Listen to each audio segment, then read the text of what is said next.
친애하는 동역자 최정도 목사께서 섬기시는 주사랑교회, 제가 몇 해 전에 오고 두 번째입니다. 기억하시겠어요? 여러분들에게 주님의 평화와 능력이 늘 함께 하시기를 바랍니다. 좀 험악한 세상이지만은 편안하시고 강건하시고 보람 있는 행복한 이 땅의 인생 행로를 걸어가고 승리할 수 있기를 바랍니다. 6.25 전쟁 이후 이번에 제가 와보니까 가장 심각한 전쟁 위기의식을 우리가 느끼고 있는 것 같아요. 실제 상황도 그런 것 같고,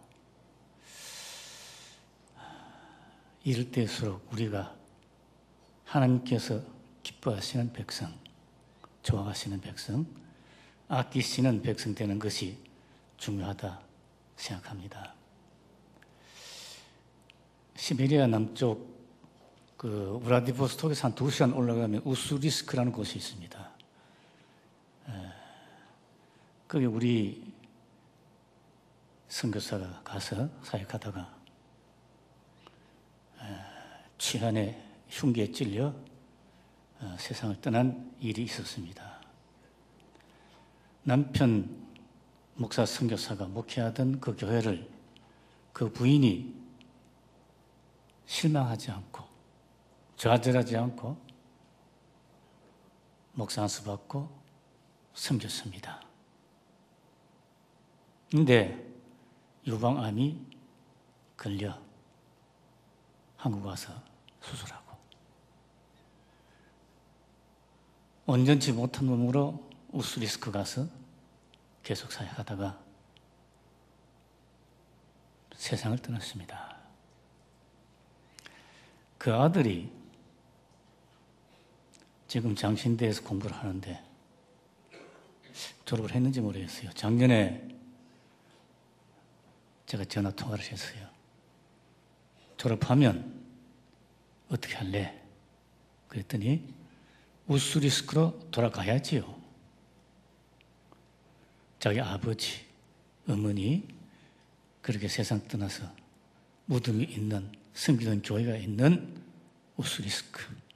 본인에게는 얼마나 참 가슴 아픈 그런 지역인데 우스리스크로 돌아가야지요. 당연한 것처럼 말을 했어요. 제가 그 말을 듣고 한참 침묵했습니다. 말이 나오지 않았습니다. 제가 한 말이 고맙다. 고맙다. 하나님께서 우리를 참 고맙다, 착하다, 좋다 이렇게 여기시게 하는 것이 우리가 하나님의 긍휼을 바라는 자로서의 기본적인 태도, 자세, 모습이 아닌가 생각합니다. 바른 신앙생활 하는 것, 하나님께서 그걸 기뻐하시라 생각합니다. 어떤 사람이 그런 말 했어요. 인간에게 있어서 가장 큰 비극은 한평생 하루도 인간답지 못하게 살다가 죽는 것이다. 우리가 신앙생활에 견주 말한다면 가장 불행한 비극적인 그리스도인은 수십 년 한평생 교회 다니며 신앙생활을 한다 하지만은 하루도 진정한 그리스도인으로 존재하지 못하고 살지 못하고 끝내는 사람일 것이다. 그런 생각을 합니다. 요한복음 3장 16절에 하나님이 세상을 이처럼 사랑하사 독생자를 주셨다. 믿는 자는 멸망치 않고 구원을 얻는다. 로마서 10장 19절에 보면 누구든지 주의 이름을 부르는 자는 구원을 얻으리라. 단순하고 명료한 진리이지만은 사람들의 탐욕과 허위와 여러 가지 이유와 사탄의 장난 때문에 이 단순하고 명백한 진리가 왜곡되고 복잡해져서 많은 사람들을 영적으로 혼미케 하고 단 하루도 교회 다니는데 단 하루도 진정한 크리스찬으로 살지 못하게 하는 일이 사실은 많다고 생각합니다. 마태복음 7장 22절에 많은 사람들이 나더러 주여 주여 우리가 주의 이름으로 선지자 노릇하며 주의 이름으로 귀신을 쫓아내며 주의 이름으로 많은 권능을 행치 아니하였나이까. 주님 앞에 그렇게 말하는 거예요. 어떤 사람은 그렇게 착각해서 참으로 자기가 그렇게 주님의 이름을 한 것으로 착각해서 하기도 하고, 어떤 사람은 자기가 거짓인 줄 알면서도 그렇게 하기도 하고 그러겠지요. 23절 말씀 보면 주님께서 그들에게 밝히 내가 말할 것이다. 내가 너희를 도무지 알지 못한다. 불법을 행하는 자들아 내게서 떠나가라 하리라. 주님께서 그렇게 말씀하시겠다고 했습니다. 주님을 모르는 자들이, 주님과 상관없는 자들이 주의 이름으로 많은 놀라운 일을 행하기 때문에 많은 사람들이 이들을 추앙하고 이들을 모시고 이들을 맹종하는 경우가 많이 있습니다. 하나님께서 이런 가증한 종교인들이, 사람들이 행세하고 많은 사람들이 맹목적으로 따라다니게 하는 이유가 있다고 성경은 말씀하고 있습니다. 대단히 두려운 말씀인데, 데살로니가 후서 2장 9절에서 12절까지를 한번 같이 읽어보시면 좋겠습니다. 우리가 데살로니가 후서 2장 9절에서 12절까지를 함께 읽도록 하겠습니다. 왜 하나님께서 이 불법의 사자들을 역사하게 하고 많은 사람들이 맹종하게 하느냐? 같이 읽을까요? 악한 자의 나타남은 사탄의 활동을 따라 모든 권능 능력과 표적과 거짓 기적과 불의의 모든 속임으로 멸망하는 자들에게 있으리니 이는 그들이 진리의 사랑을 받지 아니하여 구원함을 받지 못함이라. 이러므로 하나님이 미혹의 역사를 그들에게 보내서 거짓 것을 믿게 하심은 진리를 믿지 않고 불의를 좋아하는 모든 자들로 하여금 심판을 받게 하려 하심이니라. 예수의 십자가 보혈로 우리가 정결케 되고 구원을 받는 하나님의 선물로 우리가 구원받는 것인데,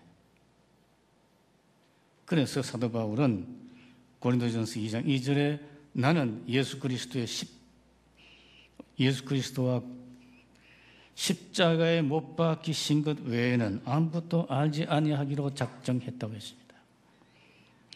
베드로전서 1장 18절 19절 보면 사도 베드로가 우리가 대속 받은 것은 은이나 금같이 없어질 것으로 된 것이 아니요 오직 흠없고 점 없는 어린 양 같은 그리스도의 보배로운 피로 된 것이라.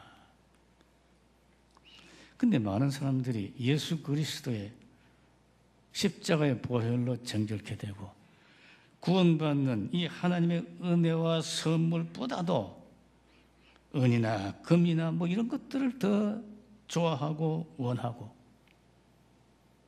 추구하기 때문에 속고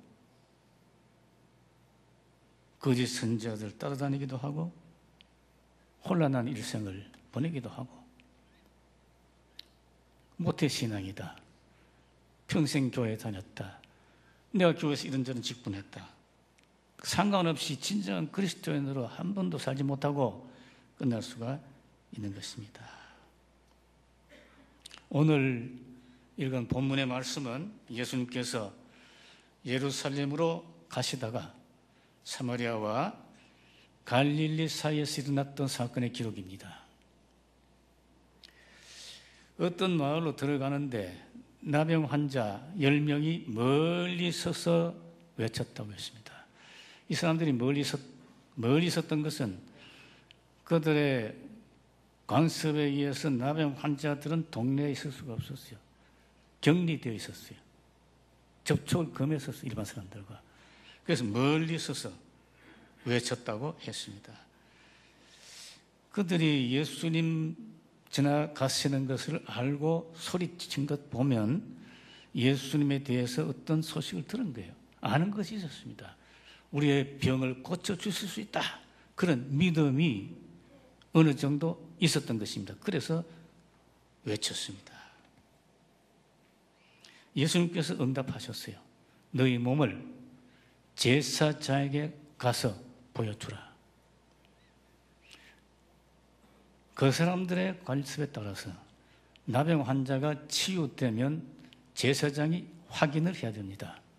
제사장이 이 사람은 다 나았다 확인해야 가족과 동네로 돌아갈 수가 있었어요. 그래서 예수님께서 가서 제사장에게 너희들의 몸을 한번 보여주라. 이들 순종해서 갔어요. 가다가 자기들의 병이 나병이 나은 것을 알았습니다. 도중에 깨끗해진 거예요. 10사람인데 그 중에 9사람은 좋아하면서 기뻐하면서 그냥 자기들의 길로 갔다고 했습니다. 예수님의 은혜로 병을 고치고 소원을 성취하고 기적을 체험했지만은 오늘 본문이 우리에게 분명히 말씀하는 대단히 귀중한 진리는 이 9사람이 기적을 체험하고 소원을 이루고 혹 춤을 추면서 좋아하면서 갔을지 몰라도 구원은 받지 못했다는 사실을 본문은 말씀하고 있습니다. 우리가 흔히 그런 식으로 신앙생활을 할 수 있습니다.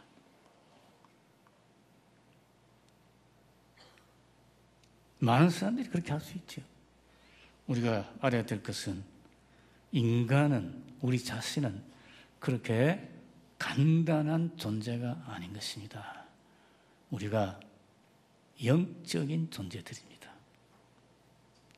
하나님의 형상대로 지음을 받은 영적 피조물인 것입니다. 그래서 병 문제, 건강 문제, 세상에서 성공하고 우리의 어떤 목적을 이루는 거 다 중요하지요. 근데 그것이 우리 신앙생활의 가장 중요한 본질적인 문제는 아니다는 것을 우리가 알아야 된단 말이에요. 그렇지 않으면 우리가 실패하는 거예요. 함정에 빠지는 거예요. 9사람처럼 되기 쉬운 거예요. 한 달쯤 전에 제가 아는 목사님 만났었어요. 그랬더니 자기 딸 이야기를 해요. 자기 딸이 LA에 있는 UCLA를 졸업하고 건축학을 하는 아이인데 이번에 하버드 대학교 대학원에 장학금을 받고 입학을 했습니다. 얼마 전에 전화가 왔대요. 아버지, 하버드 대학교 대학원에 와보니까 학생들이 좀 달라요. 뭐가 다르냐? 전공은 여러 가지 하는 사람들인데 앉아서 이야기하는 걸 들어보니까 어떻게 하면 우리가 보람 있게 살 수 있겠는가? 우리의 가치가 뭐냐? 왜 우리가 이런 공부를 해야 되는가? 이런 것들을 토론합니다. 하버드 대학교의 대학원 학생들이면 이 시대에 가장 총명하고 영리한 청년들인데 그들에게 이런 고민이 있는 거예요. 산다는 것이 뭐냐? 어떤 사람은 하버드 대학에 입학하기 위해서 전력하지 않습니까? 가봐도 우리는 영적 존재이기 때문에 이 문제는 남는다 이게. 어떻게 살아야 하는가? 어떻게 사는 것이 바른 것인가? 중국 무신론 공산주의자, 중국 혁명, 중국 건국의 지도자였던 모택동이 그의 나이 76세 때, 그분이 83세에 세상을 떠났는데 76세 때 그의 친한 미국인 친구 에드가 스노우에게 한 말이 있습니다. 이런 말이에요. 내가 머지않아 신을 볼 것이다. 이것은 불가피하다. 모든 사람이 언젠가는 신을 볼 것이다. 나는 단순한 인간에 불과하다. 비가 새는 우산을 들고 세상길을 걸어가는 고독한 구도자이다. 여러분, 비가 오는데 비가 새는 우산을 들고 길을 걸어가는 어떤 사람을 상상해 보세요. 모택동이 자기 자신의 말년을 그렇게 표현한 거예요. 모택동이 말한 신이 어떤 신인지 모르죠. 그러나 그 사람도 무신론 혁명을 한 사람이지만은 그 사람도 특히 말년에는 내적인 여러 가지 고민이 많았다는 것이에요. 불안, 고독, 삶의 의미, 죽음이 뭔지 이런 문제로 시달렸다는 거예요. 오늘 본문 15절 말씀 보면 10사람 중에 그 중에 한 사람이 자기가 나은 것을 보고 큰 소리로 하나님께 영광을 돌리며 돌아왔다 그랬어요. 이게 회개예요. 자기 중심적으로 세상 중심적으로 살다가 돌아와 예수의 발 아래 엎드려 감사했다. 그는 사마리아 사람이라. 예수님께서 기뻐하시고 물으셨습니다. 10사람이 다 깨끗함을 받지 아니하였느냐?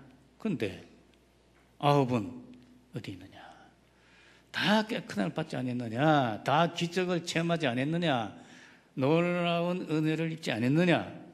그런데 9은 어디 갔느냐? 이 이방인 외에는 하나님께 영광을 돌리려 온 자가 없느냐? 그리고 말씀하셨습니다. 일어나 가라. 일어나 세상으로 가라. 가족에게 돌아가고 동료로 돌아가고 세상으로 돌아가라. 그리고 인간답게 살아라. 일어나가라. 네 믿음이 너를 구원하였느니라. 회개하고 엎드려 절하고 감사하고 주님 뜻대로 살겠습니다. 그런 사마리아 사람을 보시고 예수님께서 내 믿음이 너를 구원했으니 일어나 가라. 구원했다는 말씀, 어떤 옛날 영어 번역에는 온전이라고도 했습니다. 내 믿음이 너를 온전케 했다. whole, made you whole.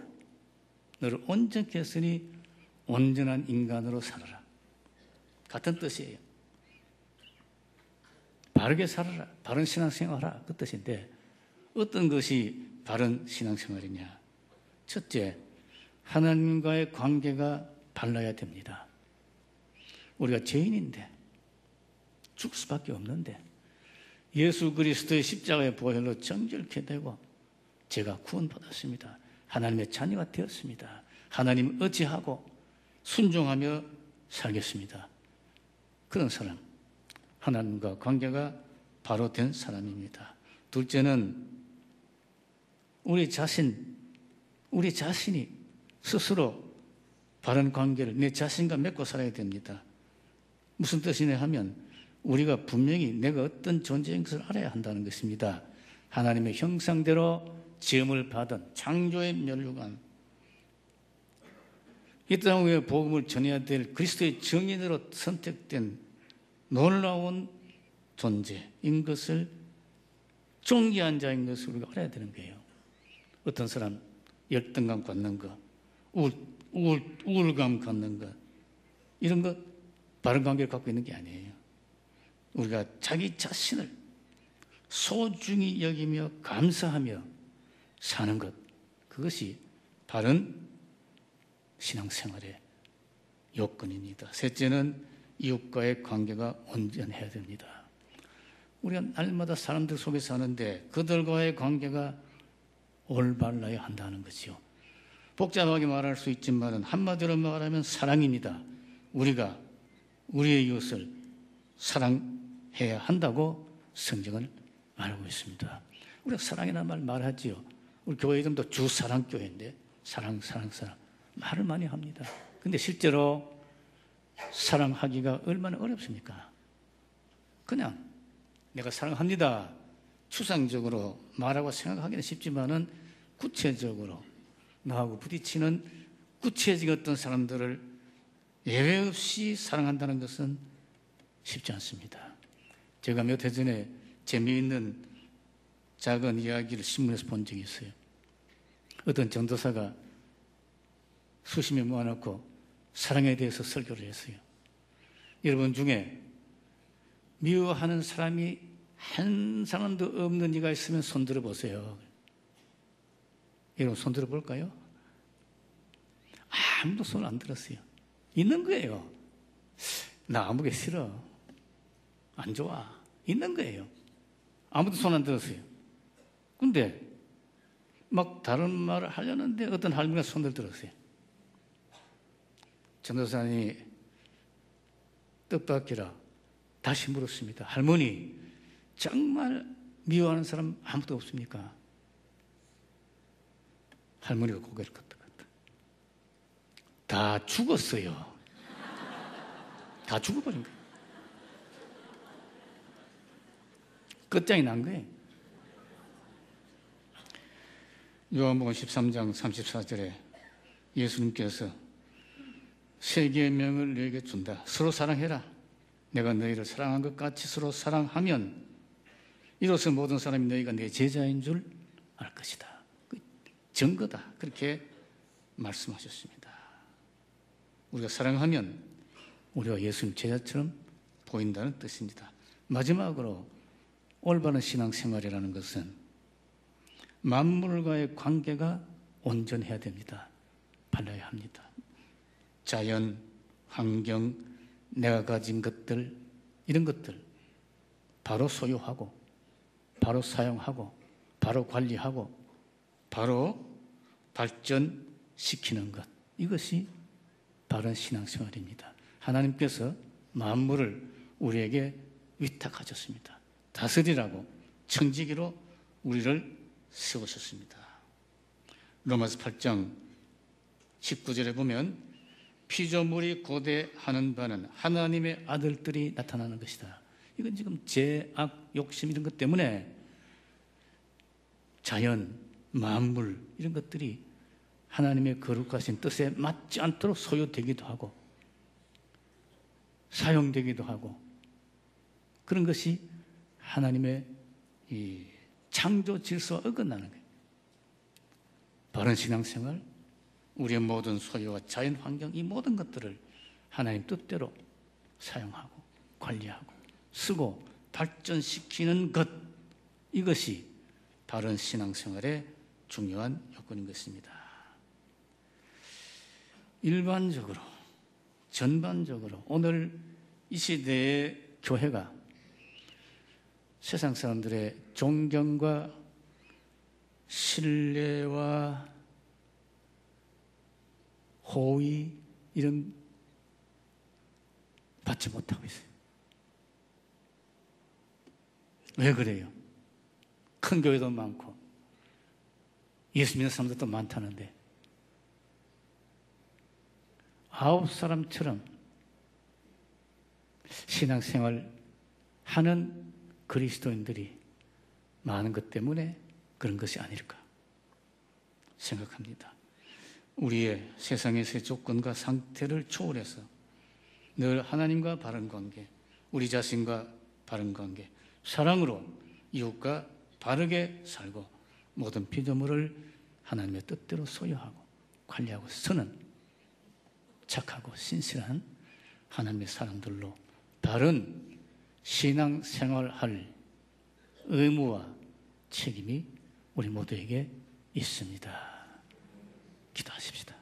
하나님 아버지, 부족하고 연약한 저희들을 하나님의 자녀 삼아주시고 주사랑교회, 주님의 몸된 이 귀한 교회의 지체로 불러 모아 주셔서 이 아침도 함께 예배케 하시니 감사합니다.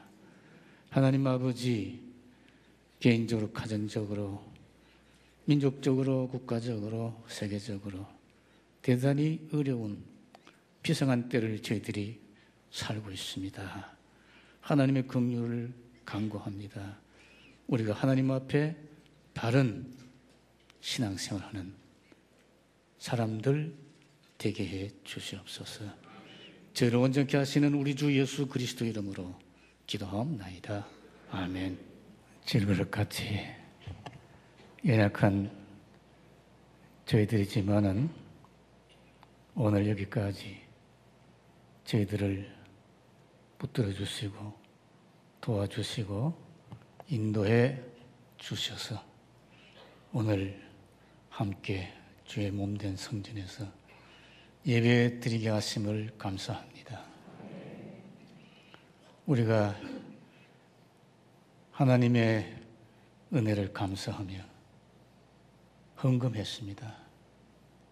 이 헌금을 받아주시고 저희들의 정성과 사랑도 받아주셔서 이 귀한 헌금이 쓰이는 곳마다 주의 영광이 드러나게 하시고 주님의 복음이 증거되게 해 주시옵소서. 아버지 하나님, 우리가 임진강 앞에 있습니다. 휴전선 바로 앞에 살고 있습니다. 저희들을 도와주시고 붙들어 주시고 지켜주시기를 원합니다. 가정들, 하는 일들, 교회, 긍휼이 풍성하신 하나님께서 붙드셔서 보호해 주시고 인도해 주시옵소서. 부족한 종이 귀한 성도들의 여러 가지 형편과 사정을 일일이 다 알지 못하나 하나님 다 아시오니 도와주시고 채워주시고 참으로 하나님의 자녀답게 이 험한 세상을 감당할 수 있도록 능력과 위로와 평강으로 소망으로 함께해 주시옵소서. 이제는 우리를 구원하신 예수님의 은혜와 하나님 아버지의 무한하신 사랑과 보혜사 성령님의 위로와 평화와 능력과 교통하심이 하나님 앞에서, 역사 앞에서 바른 신앙생활을 하며 남은 날들을 감당하기를 원하는 여기 모인 모든 하나님의 자녀들 위해, 이 교회 위에 항상 함께 하시기를 간절히 축원하옵나이다. 아멘.